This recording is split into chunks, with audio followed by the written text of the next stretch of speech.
تو اس پر بھی ہو بہو ویسے ہی واجب ہے جیسے کہ مرد پر واجب، کیونکہ ایک باقاعدہ عبادت ہے، اور عبادت دونوں کے لیے ہوتی ہے، عبادت انسانوں کے لیے، انسان چاہے مرد ہو عورت ہو جو بھی ہو، تو وہ بالکل اس پر جو ہے مسلمان ہونا شرط ہے بس، اور مسلمان ہو مالدار ہو بس اس پہ قربانی واجب ہے، چاہے وہ مرد ہو یا خواتین ہو۔ بلکہ خواتین تو اگر خود اپنے ہاتھ سے ذبح کرے تو یہ بھی جائز ہے کہ وہ جانور کو خود اپنے ہاتھ سے ذبح کرے، اور بہترین عمل بھی یہ ہے کہ اللہ کی وحدانیت کا اقرار کرتے ہوئے اللہ کو خوش کرنے کی نیت سے جو ہے آدمی خود اپنے جانور ذبح کرے۔ مفتی صاحب یہ بھی بتائیے گا کہ ہمارے معاشرے میں اور سوشل میڈیا پہ یہ بحث بہت زیادہ زور پکڑ رہی ہے کہ جس میں اہل علم طبقہ یہ کہتا ہے کہ ہم قربانی نہیں کریں گے یا پھر قربانی کے پیسے کم کر دیں گے، اور دوسری طرف ہم پیسوں کو خرچ کریں گے جس میں یتیموں کی مدد ہے، بیواؤں کی مدد ہے، اور سوشل کام ہم زیادہ کریں گے، اور قربانی کو ہم نہیں کریں گے یا پھر کریں گے تو کم پیسوں سے کریں گے۔ تو کیا اس طریقے سے نیکیوں میں مقابلہ کیا جا سکتا ہے، یا شریعت اس چیز کی اجازت دیتی ہے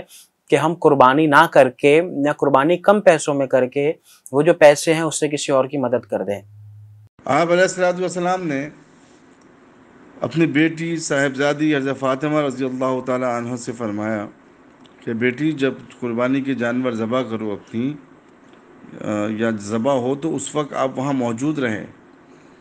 کیونکہ قربانی کے خون کے قطرے زمین پہ گرنے سے پہلے اللہ تبارک و تعالی مغفرت کا فیصلہ فرماتے ہیں۔ تو دیکھیں کتنی بڑی ایک سعادت والی بات ہے، کتنی بڑی عبادت ہے۔ اور اگر کوئی کم ظرف یہ کہے کہ بھئی قربانی کرنے سے بہتر ہے کہ کسی، ٹھیک ہے یتیم کو دینا چاہیے، مسکینوں کو دینا چاہیے، اور اسلام ہی تو اس کا درس دیتا ہے، وغیرہ اسلام سے پہلے یتیموں و مسکینوں کا کیا حال تھا تاریخ گواہ ہے، تاریخ اٹھا کر دیکھ لے کہ کیا ہوتا تھا ان کے ساتھ۔ اب جو ہے اب جو ہے جب قربانی پہ آ کے ہی یہ بات یاد آتی ہے، آپ جب قیمتی موبائل خریدیں یا ضرورت سے زیادہ قیمتی گاڑیاں خریدیں، اس وقت یہ بات یاد نہیں رہتی کہ ہم اپنے معیار ایک عام سی گاڑی خرید لیتے ہیں، باقی پیسوں سے یتیموں کو جو ہے شادی کرواتے ہیں۔ ہم عام سا موبائل لے لیتے ہیں، 1.25 لاکھ کا 50,000 40,000 کی موبائل کی کیا ضرورت ہے، 20 25 30 ہزار کی موبائل لے لیتے ہیں، باقی پیسے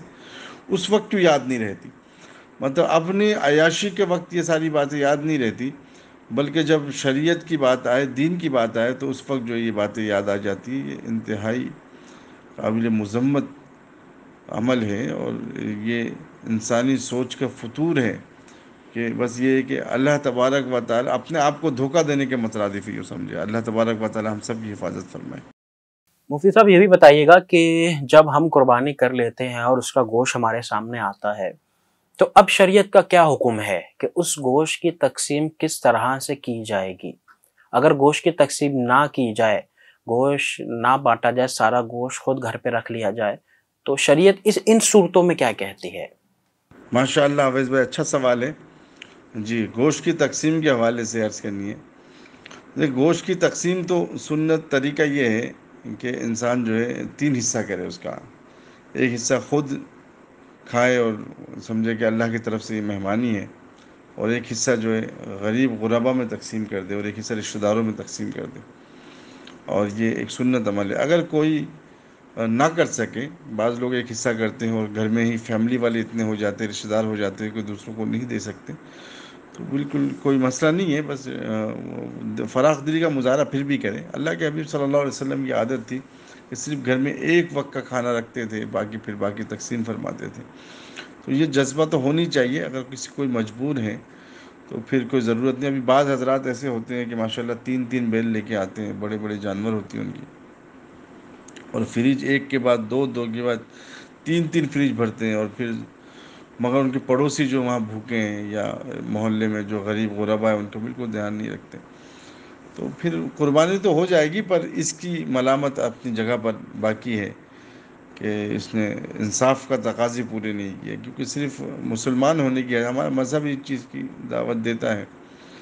کہ صرف خود اپنے آپ کو نہ دیکھیں بلکہ معاشرے کو لے کر چلے، اور معاشرے کے غریب غربا کا خیال رکھا جائے، معاشرے میں پھنسے ہوئے طبقے کا خیال رکھا جائے، معاشرے میں غریب اور مسکینوں کا خیال رکھا جائے، ان کی داد رسی کی جائے، ان کے ساتھ بہت سے لوگ ہوتے ہیں، ہم شہروں میں تو اتنا وہ نہیں ہے کہ الحمدللہ شہروں میں اگر کوئی کم ظرف ایسا ہو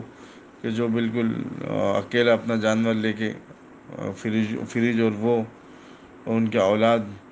باقی الحمدللہ یہاں شہروں میں یہ مجاز ہوتا ہے کہ لوگ تقسیم کرتے ہیں۔ دیہاتوں میں یہ ہوتا ہے کہ بہت سے غریب لوگ پورے سال گوشت استعمال نہیں کر سکتے۔ تو بالکل یہ ہے کہ اگر واقعی ضرورت ہے اور گھر میں ضرورت ہے ان کی، اپنی گھر کے اتنے مہمان اور اتنے لوگ ہیں کہ وہ باہر تقسیم کرنے سے گھر میں مکمل نہیں ہو سکتا، تو پھر تو گنجائش ہے۔ اگر نہ ہے تو پھر اس کو تقسیم کرنی چاہیے، اگر نہ بھی کرے تو کوئی قباحت نہیں ہے۔ قباحت مطلب یہ ہے کہ گناہ نہیں ہے۔ مفتی صاحب آخری 2 سوال میں آپ سے کروں گا۔ سب سے پہلے تو یہ بتائیے گا کہ اگر فیملی میں قربانی ہمارے بڑے کر رہے ہیں تو کیا ایک قربانی پوری فیملی کی طرف سے ادا ہو جائے گی یا پھر اس میں بھی ہمیں حصوں کو مخصوص کرنا ہوگا؟ اور اسی طرح اگر ہم صاحب استطاعت تو ہیں لیکن فی الوقت ہمارے پاس قربانی کے پیسے موجود نہیں ہیں تو کیا ہم قرض حسنہ لے کر قربانی کر سکتے ہیں؟ جیوز بھائی، یہ ہے کہ گھر میں قربانی ہو اور ایک جانور ہو تو دیکھیں جانور میں 7 حصے کر سکتے ہیں۔ بڑا جانور ہو، بکرا ہو تو اس میں ایک ہی حصہ ہوگا۔ اگر بڑا جانور ہے، اونٹ ہے، بیل ہے، بھینس ہے، تو اس میں جو 7 حصے کر سکتے ہیں آپ کی مرضی ہے کہ اس کو 3 کرے، 2 کرے، 4 کرے، 5 کرے، 6 کرے، 7 کرے، جتنے حصے آپ کرنا چاہیں بالکل اس کو کر سکتے ہیں۔ 7 حصے آپ کر سکتے ہیں اس کے، اور 7 حصے سے اوپر نہیں کر سکتے۔ اور یہ ہے کہ اس میں یہ ہے کہ آپ اپنے فیملی میں جو صاحب استعداد ہیں ان کا نام دے سکتے ہیں، بچوں کا نام دے سکتے ہیں، مرحومین کا نام بھی دے سکتے ہیں۔ مرحومین کے نام پہ بھی قربانی ہو سکتی ہے۔ بعض لوگ کہتے ہیں کہ مرحومین کے نام پہ نہیں ہو سکتی، بالکل ہو سکتی ہے۔ آپ مرحومین کے لیے قربانی کر سکتے ہیں، والدین کے لیے، اور دیگر رشتہ داروں کے لیے کر سکتے ہیں، دادا کے لیے، نانی کے لیے کر سکتے ہیں، دادی کے لیے کر سکتے ہیں، جس کے لیے کرنا چاہے قربانی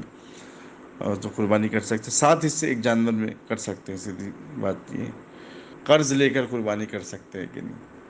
اس میں 2 صورتیں میں نے کہا کہ اگر کوئی صاحب استطاعت ہے، یعنی جس پر زکوٰۃ واجب ہے اس پر قربانی بھی واجب ہے۔ اگر قربانی واجب ہے اور وہ بیچارہ جو ہے اس کے پاس مال ہے مگر بینک میں پھنسا ہوا ہے یا کسی اور جگہ سونے کی صورت میں، فی الحال اس کے پاس کیش نہیں ہے، تو وہ قرض لے کر قربانی کرے گا۔ اور اگر ایسی صورت نہیں ہے بلکہ